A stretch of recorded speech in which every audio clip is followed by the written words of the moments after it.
Assalamualaikum warahmatullahi wabarakatuh. Semangat pagi, salam planters. Halo sobat planters semua, saya Aditya Prakoso. Hari ini kita akan membahas mengenai modul manajemen fungsional. Di dalam sebuah perusahaan yang besar, tentu memiliki visi dan misi yang jelas. Adapun saat ini PT Penta Pamukom memiliki visi menjadi perusahaan produksi minyak kelapa sawit berkelanjutan terbesar di dunia yang turut memastikan penghidupan bagi masyarakat dan menciptakan nilai bagi yang besar. Untuk mencapai sebuah visi tersebut tentu dibutuhkan sebuah manajemen fungsional, di mana manajemen fungsional sendiri dibagi atas yang pertama manajemen tanaman. Di dalam unit usaha perkebunan kelapa sawit khususnya manajemen tanaman yang paling penting dan paling pertama adalah pembibitan.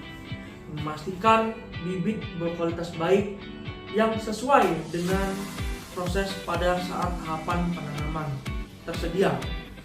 Kemudian yang kedua adalah pada saat proses TBM, di mana di sini dibutuhkan adalah sensus pokok. Yang kedua adalah sensus jumlah tegakan pokok, kemudian penanaman transisi, kemudian pemupukan, yang keempat pemeliharaan. Sehingga dari TBM ini akan menghasilkan kelapa sawit dengan tumbuhan tanaman-tanaman yang jago, sehingga produktivitasnya pada saat TM tinggi. Adapun kegiatan pada saat TM, hal yang paling penting ataupun titik fokusnya adalah pada saat proses PAU yang dikenal dengan PAU, yaitu panen, angkut, dan olah. Nah, yang dalam proses cakupan bagian tanaman adalah masalah panen sesuai dengan SOP detika dan juga tertib panen yang ada. Yang pertama adalah tertib pusingan panen, yang kedua adalah tertib matang panen, yang ketiga adalah tertib penutupan berdalam. Hal ini tentu saja akan berdampak terhadap hasil produksi yang dicapai.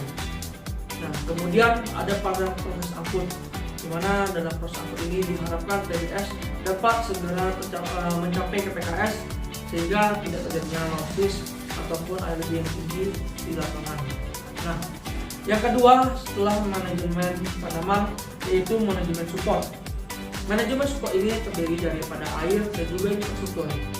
Tentu saja tanaman kelapa sawit dikenal sebagai tanaman yang haus akan air, sehingga dibutuhkan irigasi yang baik ataupun kanal-kanal ataupun parit-parit yang tersusun dengan baik sehingga kebutuhan air pada tanaman kelapa sawit terpenuhi. Nah, yang selanjutnya yaitu adalah infrastruktur. Infrastruktur sendiri itu banyak yang mencakup terhadap infrastruktur. Yang pertama ada jalan, ada jembatan, ada titik panen, ada gorong-gorong maupun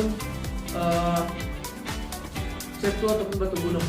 Nah, di dalam proses infrastruktur ini tentunya sangat penting untuk angkutan mencapai TBS agar TBS tidak menginap di lapangan, sehingga kita dapat menghasilkan TBS yang baik dan tidak terjadi loss di lapangan.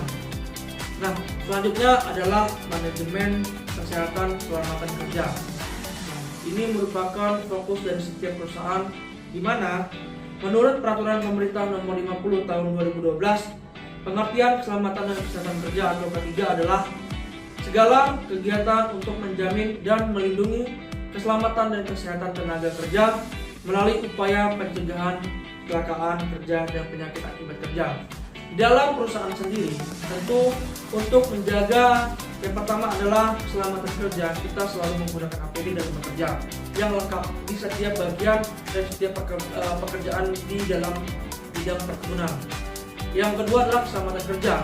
Tentunya kita juga melaksanakan konsentrase ataupun pengecekan kesehatan skala rutin terhadap para pekerja-pekerja kita. Dan yang keempat, yang terakhir adalah manajemen mutu.